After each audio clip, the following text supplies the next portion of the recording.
Assalamualaikum warahmatullahi wabarakatuh.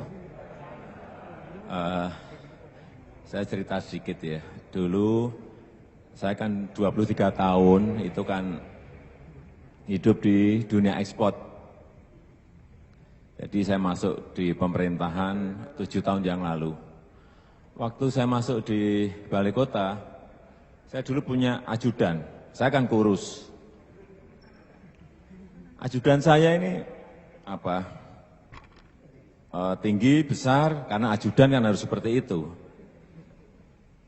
Tapi masalahnya, setiap ada tamu itu yang disalami dia terus itu. Enggak pernah nyalami tamu, enggak pernah nyalami saya, karena saya enggak punya potongan jadi wali kota mungkin. Disalami dia, terus saya ganti gitu.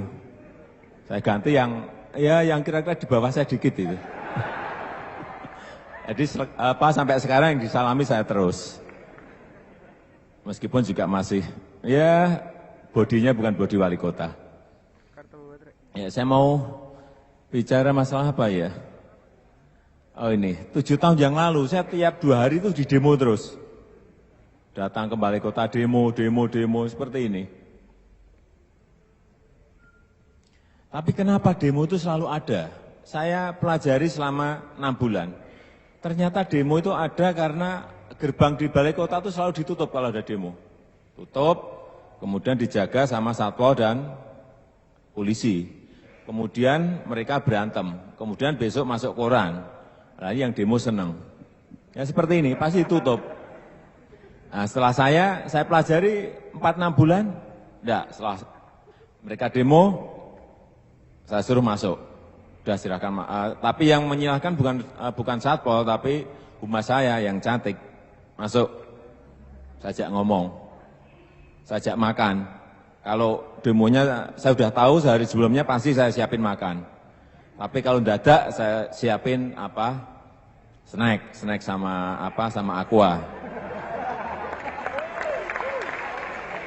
Terus saya ajak bicara, saudara nolak apa? Saudara nggak setuju apa? Konsep saudara apa? Yang demo-demo itu nggak pernah siap. Konsep saya ini, konsepmu mana? Nggak siap. Lama-lama pada tahun kedua, itu yang demo sudah turun tinggal 30%. Tahun ketiga sudah nggak ada yang demo lagi, sampai sekarang nggak ada yang demo. Saya kangen sebetulnya di demo. Enggak, karena apa? Apapun, pemerintah itu perlu dikontrol. Pemerintah itu perlu ada yang meringatin kalau keliru. Jadi kalau nggak ada demo itu juga keliru. Jadi saya sekarang sering ngomong di mana-mana, tolong saya di demo gitu. Ini yang pasti saya suruh masuk, terus suruh masuk saya omong. Kemudian ini juga, ini di Indonesia mungkin saya adalah satu-satunya wali kota yang setiap tahun kami mengundang kira-kira 3.500 tokoh masyarakat dan masyarakat untuk datang di lapangan balai kota. Kemudian mereka bisa menyampaikan kritiknya, masukannya, mau ngomong apa terserah, namanya rembuk kota. Kemudian di kecamatan kita punya yang namanya rembuk warga, itu kira-kira 800 sampai 1.000 orang. Mereka nyampaikan apa terserah. Karena sekarang yang penting adalah apa? Ada inisiatif publik. Ada gagasan yang harus kita tangkap. Ada ide-ide yang harus kita tangkap. Kemudian dibuatkan policy. Sehingga jangan sampai kita mengajak rakyat ke utara, pada rakyatnya pengen ke selatan. Ini yang terjadi. Karena apa? Pemimpin merasa pinter. Kalau saya, enggak. Karena yang pinter itu adalah masyarakat. Hanya bagaimana kita memanage mereka agar ide-ide itu selalu muncul, gagasan selalu muncul, dan kita eksekutornya. Yang terjadi sekarang kan enggak. Tahu-tahu ada program apa, tahu-tahu ada proyek apa. Masyarakat terkaget-kaget dan enggak pernah diajak bicara. Ini, tahun pertama, 100% yang ngomong itu seperti itu, melotot-melotot semuanya. Marah-marah, melotot-melotot, marah-marah, melotot-melotot, isinya hanya itu aja. Ini ada apa gitu. Saya pelajari lagi, ternyata apa? Pemimpin yang sebelum saya nggak pernah membuka keran untuk berbicara, nggak pernah dialog, nggak pernah mengajak diskusi. Sehingga masyarakat jengkel dan saya yang nerima. Dimarah-marahin, dimaki-maki, ya ini semuanya ngotot-ngotot seperti itu. Terus, tapi setelah saya melakukan perubahan-perubahan KTP, perizinan, sama. Tahun kedua yang marah tinggal 20%. Tahun ketiga mereka hanya menyampaikan ide yang bagus, gagasan yang bagus untuk kotanya. Kemudian ada input-input yang baik untuk kotanya. Setelah dibuka seperti itu, tapi pertama 100% marah-marah semuanya. Tahun kedua tinggal 20%, tahun kita sudah enggak ada. Karena apa? Ini yang kami lakukan. Jadi 7 tahun yang lalu tepat melayani KTP kita seperti ini. Ini sudah 30 tahun tempat KTP seperti ini. Yang untuk tempat tunggu itu kursinya gembreng itu Gembreng. Gembreng itu ya? Kursi seng ya. Kursi seng hanya satu seperti itu. Kemudian kalau ngurus KTP itu 3 minggu, 2 minggu tergantung amplopnya. Kalau mau cepat 50.000 ya bisa 2 minggu. Kalau mau 100.000 bisa seminggu. Tapi yang normal ya 3 minggu. Kemudian saya panggil programmer. Saya tanya, saya pengen KTP paling cepat berapa? Programmer mengatakan ke saya, bisa Pak Jokowi 8 menit. Saya kaget juga, dari 3 minggu 8 menit. Nah, penduduk saya kan bingung semuanya. Enggak lah, saya ngomong ke masyarakat, sekarang ngurus KTP 1 jam. Saya sampaikan seperti itu. Kemudian saya kumpulkan, lurah, camat, kepala dinas saya kumpulkan. Mulai hari Senin, entry data, program sudah saya siapkan. Saya ngumpulin lurah, camat, sama kepala dinas. Ini ada tiga lurah, ada 1 camat, ada 1 kepala dinas. Wah, nggak mungkin Pak, di dalam rapat itu ngomong. Nggak mungkin Pak, masa 1 jam, paling nggak 3 hari Pak. Ada yang satunya, paling nggak 4 hari Pak. Yang 2, paling nggak 2 hari Pak. Ada sistem baru, ya kan? Birokrasi PNS nggak mau masuk ke sistem itu. Yang ngomong itu tadi, besoknya langsung saya copot. Langsung saya copot. Karena apa? Niat saja tidak punya, apalagi menjalankan sistem. Kalau saya gitu aja gampang, nggak usah marah-marah, copot.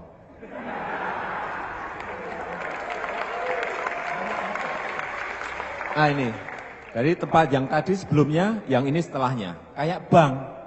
Tempat pelayanan KTP kayak bank, terbuka, transparan, bayarnya sesuai dengan perda 5.000 dan 1 jam jadi. Tunggu 1 jam jadi. Tapi kalau nggak antri sebetulnya ya datang nama, enter, berikan. Ini ada, dan ini kita menyiapkan juga untuk mesin antrian. Jadi tidak dorong-dorongan di depan loket itu. Dipakai antri, kemudian baru dipanggil terus.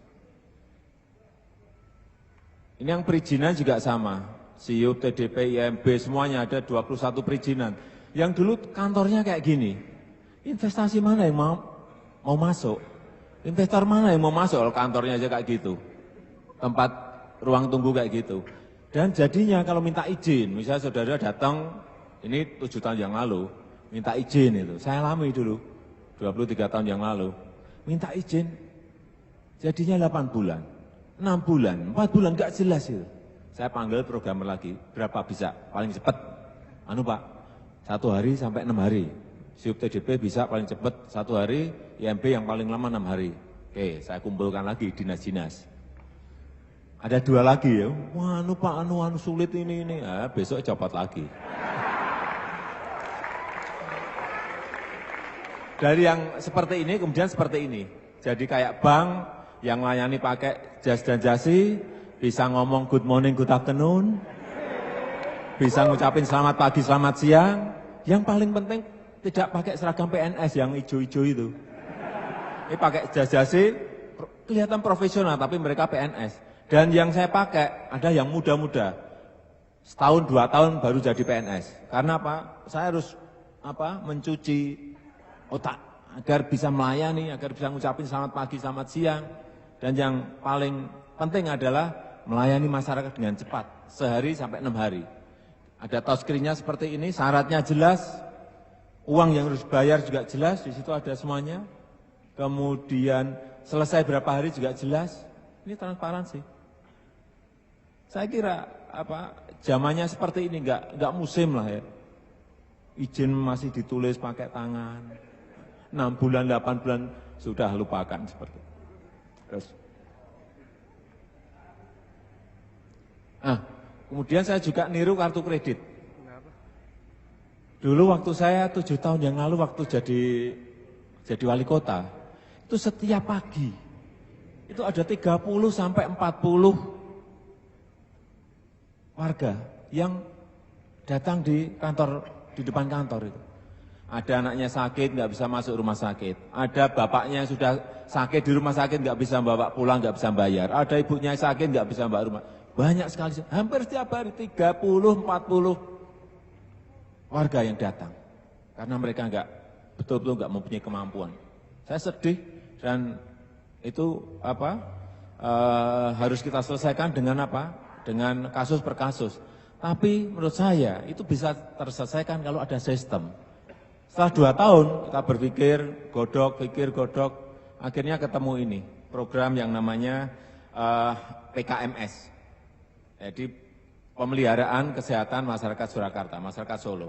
Ada yang gold, ini kayak kartu kredit. Ada yang kartu gold, ada yang kartu silver. Kalau kartu kredit yang gold kan yang kaya. Kalau yang ini yang gold yang paling miskin. Jadi sekarang di Solo ini sudah 76% dari penduduk yang sudah pegang ini.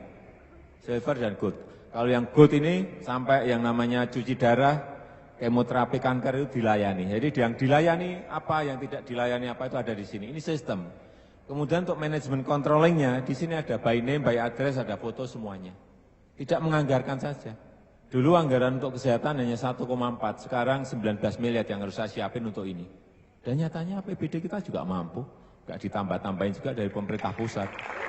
Mampu. Hasilnya apa? 2 tahun setelah saya jadi wali kota, nggak ada lagi yang nunggu saya di depan kantor. Artinya sistem ini sudah berjalan dengan baik, tapi nunggu 2 tahun saya menemukan sistem ini. Sekolah juga sama, kami punya yang namanya BPMKS, kartunya seperti ini selalu saya kantongi di mana-mana kalau berbicara. Tapi ada platinumnya, ada platinum, ada gold, ada silver. Kalau yang platinum ini juga paling miskin. Ini anak-anaknya kita beri seragam gratis, sepatu gratis, buku gratis, kemudian apa lagi? Seragam, buku, sepatu, apa lagi ya? Tas, ya, dan untuk biaya sekolah tentu saja. Dan di belakangnya ada yang diberi apa. Dan yang gold ini untuk biaya-biaya, yang silver juga sama. Ini sistem lagi. Dan setelah itu juga sama, kalau pas akhir tahun nggak ada yang ke saya lagi untuk minta, nggak bisa ngambil rapot, nggak bisa ngambil ijazah, karena sudah ada ini. Memang ini belum 100% selesai, ini masih kira-kira ada yang SMA, SMK itu ada 50% yang belum bisa tercover oleh ini karena dulu anggarannya hanya 3,4, sekarang saya harus nyiapin 23 miliar, padahal anggaran totalnya yang dibutuhkan adalah 33 miliar, tapi tahun depan insya Allah sudah saya rampungkan semuanya bisa dapat kartu ini. Terus. Ini juga saya paling sedih tiap hari kalau nonton TV isinya apa? Penggusuran PKL dengan cara-cara seperti ini. Ingat ya, di Undang-Undang Dasar 45 kita, jelas bahwa pemerintah negara itu melindungi rakyatnya. Di situ jelas sekali tercantum. Tapi yang terjadi pemerintah malah seperti ini. Nah, kekeliruan. Satpol dibentuk malah mukuli rakyat seperti ini. Keliru. Sudah melanggar undang-undang kalau saya. Keliru. Dan ini sekarang kejadian di mana-mana. Saya hanya ingin memberikan inspirasi bahwa yang kita lakukan seperti ini keliru. Dan kalau saudara lihat, yang namanya Kepala Satpol PP di seluruh Indonesia, ini saya sudah muter di seluruh Indonesia, pasti tinggi, besar, dan berkumis. Ini Kepala Satpol PP saya 7 tahun yang lalu, tapi pas kumisnya nggak ada. Kalau pas ada serem sekali, serem betul, ini tinggi, besar, dan gede sekali. Saya jengkel, masa Kepala Satpol PP harus seperti ini. Langsung saya ganti dengan, nah ini.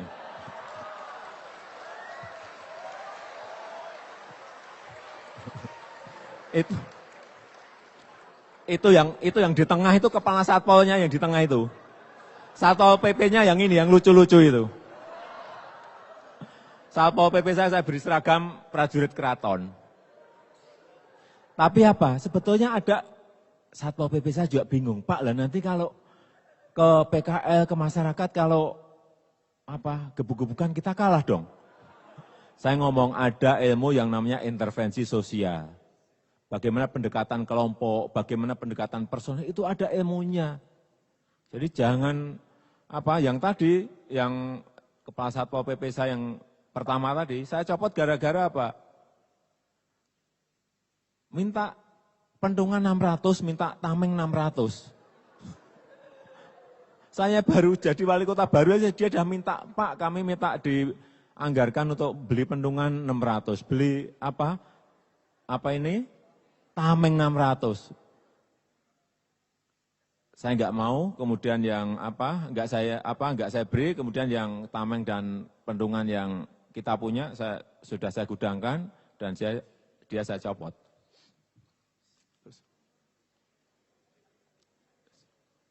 Nah ini yang cara-cara penanganan yang keliru tadi.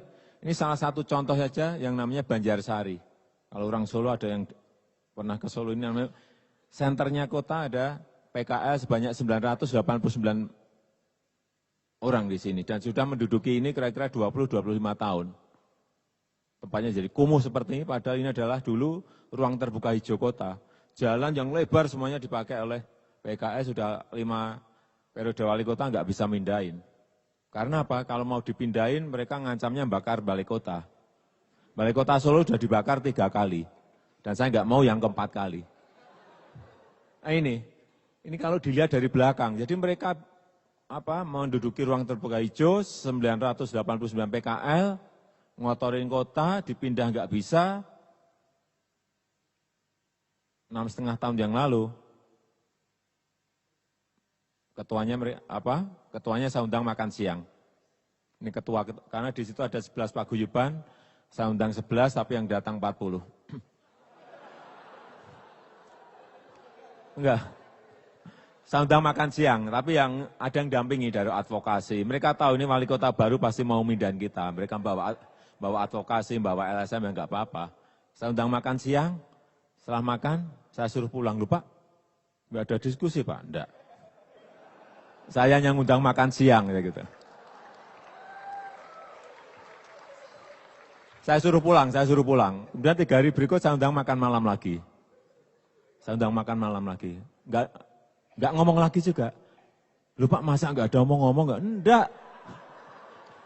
Saya yang undang saudara-saudara makan malam. Saya undang lagi, ini sudah yang ke-30-an, 35 ini. Sudah saya perbanyak lagi, ketua sekretaris paguyuban saya undang. Sampai yang terakhir ini, yang ke-54, ini saya undang semuanya. Kemudian saya ngomong, Bapak Ibu, saudara-saudara sekalian, akan saya pindahkan dari tempat yang lama ke tempat yang baru namanya Semanggi. Mereka diam semuanya. Artinya, setuju ya?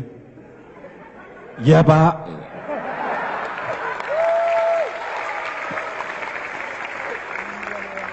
Kenapa setuju? Karena sudah makan siang, makan malam 54 kali. Enggak, ini benar.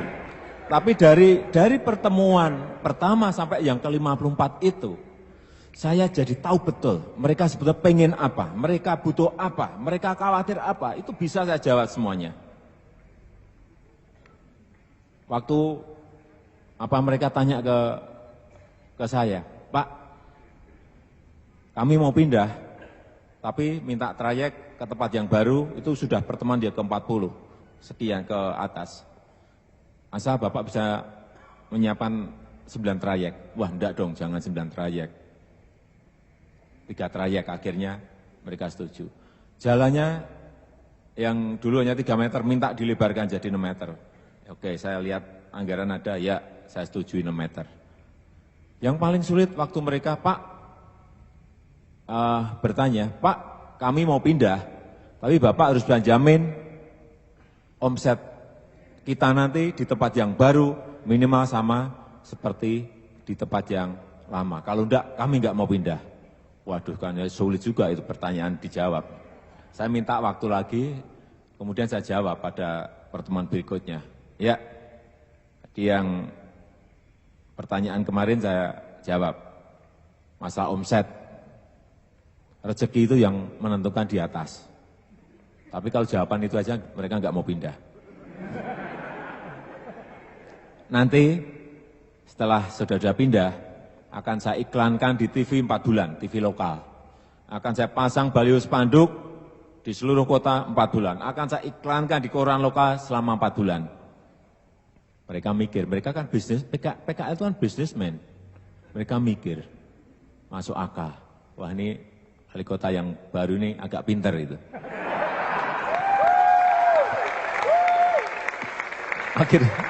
Akhirnya mereka mau pindah. Saya siapin 45 truk, mereka bongkarin sendiri, naikkan truk sendiri, pindah ke tempat yang baru. Ini pindahnya. Dan saya pindahkan dengan kirap prajurit keraton. Saya kirap dengan prajurit keraton. Mereka senang sekali.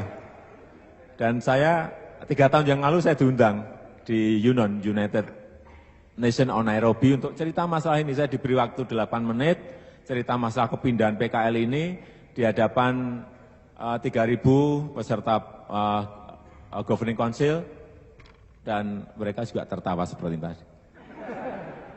Dan mereka pindahnya bawa tumpeng satu persatu sebagai simbol kemakmuran di tempat yang baru. Tapi saya deg-degan. Karena apa? Ya nanti kalau di tempat baru laku, kalau enggak. Saya takut betul, karena juga sulit kan mengatur, mengelola bisnis yang macam-macam seperti itu. Terus, ini tempat yang lama, sekarang sudah menjadi ruang terbuka hijau kembali. Terus, ini pasar yang baru, jadi kami menyiapkan kiosnya, dan saya berikan gratis kepada mereka, nggak membayar sama sekali. Dan juga saya berikan siup TDP sekalian. Ini nanti wali kota yang berikutnya biar nggak bisa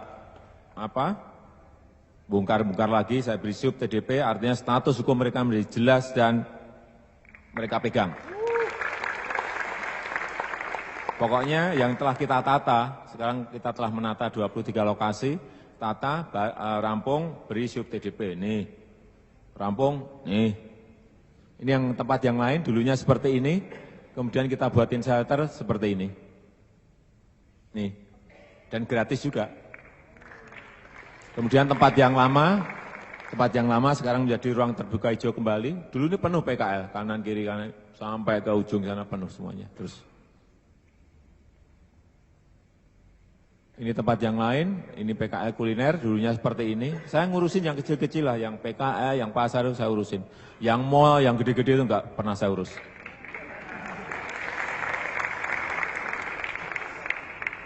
Nah, ini yang dulu seperti tadi, sekarang menjadi seperti ini.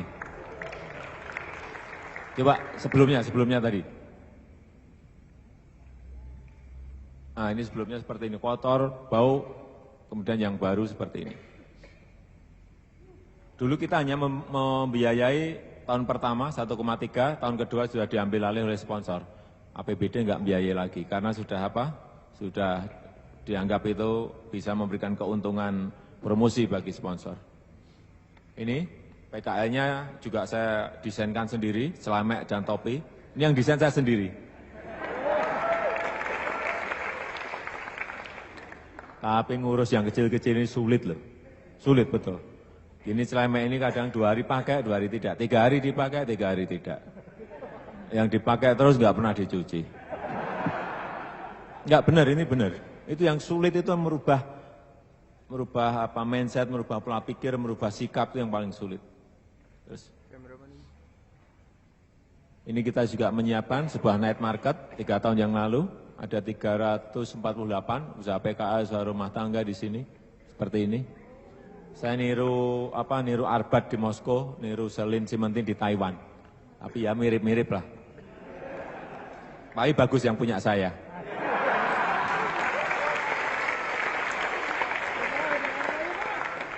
Nah ini pasar tradisional. Selalu di semua kota itu saya heran. Teman-teman saya, wali kota, bupati heran. Kalau ada mall baru kok bangga. Ada hipermarket baru bangga. Ada Giant, ada selalu bangga. Kalau saya kok enggak ya?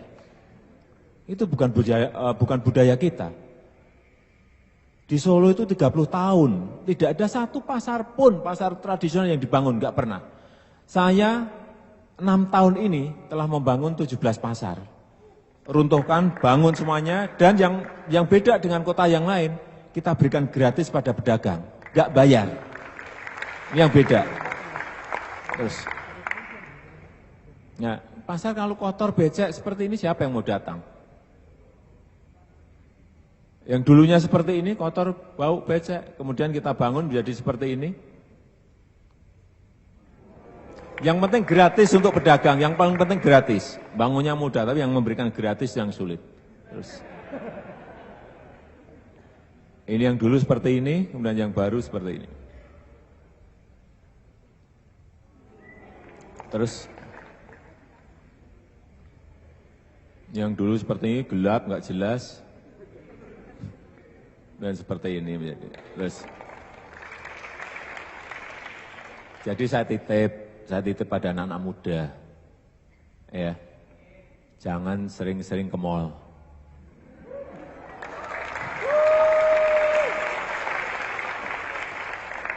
Jangan beli segala sesuatu barang di hipermarket. Saya ngomongnya pelan-pelan biar nggak kedengaran. Ya, kalau mau ke mall silahkan, tapi lihat-lihat saja, window shopping saja. Belinya di pasar. Tuh. Nongkrong-nongkrong di mall nggak apa-apa, tapi jangan beli. Belinya di pasar tradisional. Karena apa? Kita harus ngerti. Pasar tradisional itu adalah tempatnya produk-produk petani itu dijual. Tempatnya produk-produk nelayan, ikan dan itu dijual. Tempatnya pengrajin-pengrajin kecil, pengrajin tempe tahu itu dijual.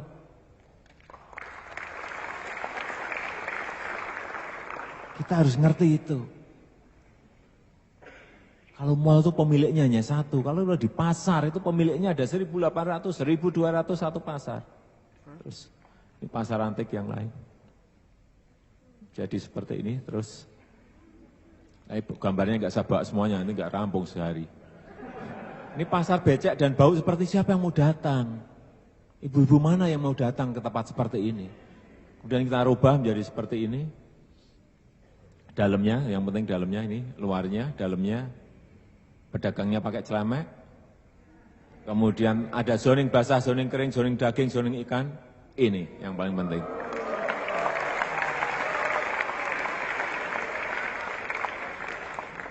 Kalau ini ibu-ibu nggak mau datang, awas. Karena apa? Barangnya itu lebih murah di pasar, karena nggak kebebanan apa AC, nggak beban listrik, nggak beban pajak. Bisa kompetisi tapi diurus, pemerintah harus ngurus yang seperti ini. Ini yang kita lupakan 30 tahun. Nggak pernah diurus pasar tradisional. Terus di Solo, selama saya 6 tahun ini menjabat, ada 15 mall yang mengajukan izin. Saya hanya berizin 1. Ada 8 hipermarket yang minta izin untuk masuk. Saya berizin hanya 1. Ada 180 minimarket minta izin, yang saya beri izin hanya 12. Biar kapok. Enggak, saya pro yang kecil-kecil gini aja. Bukan apa-apa. Saya juga enggak mau dibilang anti investasi, enggak. Nyatanya saya beri izin 1 kok. Kalau anti kan nggak memberi izin. Saya nggak mau Solo dibilang anti investasi, enggak nyatanya. Tapi saya pilih-pilih. Kalau hotel silahkan, karena efeknya bisa kemana-mana. Restoran silahkan. Yang itu tadi yang saya sebut tadi enggak. Ini juga pedagang kita beri training seperti ini, cara enggak jangan yang sulit-sulit lah, pedagang cara melayani pembeli, ngucapin terima kasih, kemudian menata barang, kemudian pembukuan yang gampang-gampangan aja lah, yang keluar masuk, kemudian keuntungan berapa. Itu harus diajarin, kalau enggak mereka enggak ngerti.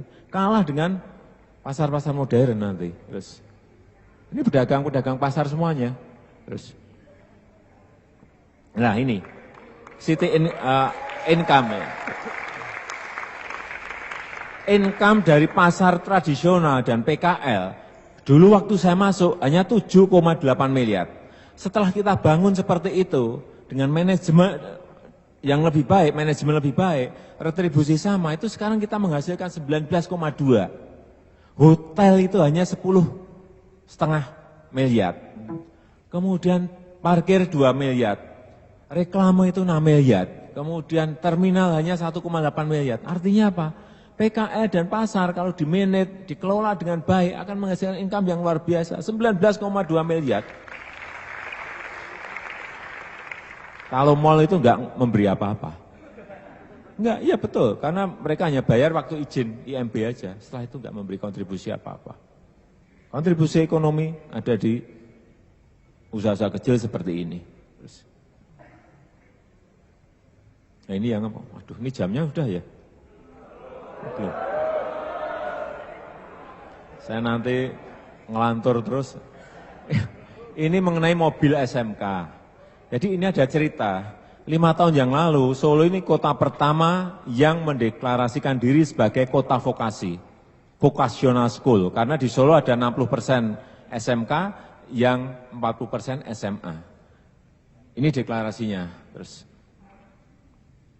kemudian setelah deklarasi, kita mau buat apa? Kita tentukan saat itu, buat mobil. Kemudian merancang, mendesain mobil. Mobil ini sudah generasi yang ketiga.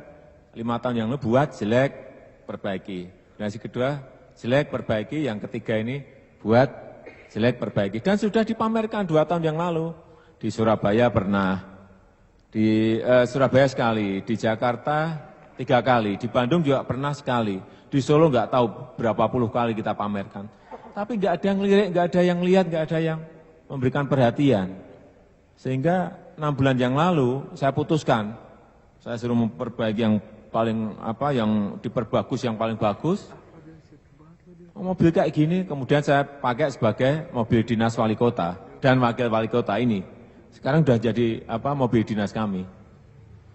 Ini kalau dibandingkan dengan mobil-mobil impor, harganya hanya 95 juta. Sejenis ini itu harganya 320 juta. Artinya apa? Artinya apa? Kita memberi keuntungan yang luar biasa kepada mereka. Dan yang paling penting ini adalah produk anak-anak SMK yang secara fisik, kemudian engine-nya di dalamnya semuanya 80% ini dari home industry, kemudian dikumpulin, dirakit, kemudian jadinya seperti ini. Tapi yang berat memang sampai sekarang izinnya belum keluar, uji emisi, uji kelayakan, sehingga kita sampai sekarang belum bisa berproduksi secara massal. Meskipun yang pesan sudah 6.000, belum bisa produksi karena izinnya belum keluar. Inilah problem kita, saya kira negara ini nggak ngerti. Yang menguasai kita atau yang menguasai orang asing. Tapi saya yakin agen-agen perubahan yang sekarang ada di depan saya, anak-anak muda ini, saya kira nanti akan mampu merubah secara total negara ini sehingga ya betul-betul kemakmuran itu ada di rakyat, ada di masyarakat negara yang sangat makmur ini. Saya kira itu yang bisa saya sampaikan, dan kalau ada waktu, silahkan berkunjung ke Solo. Kan saya juga perlu promosi kan untuk kota.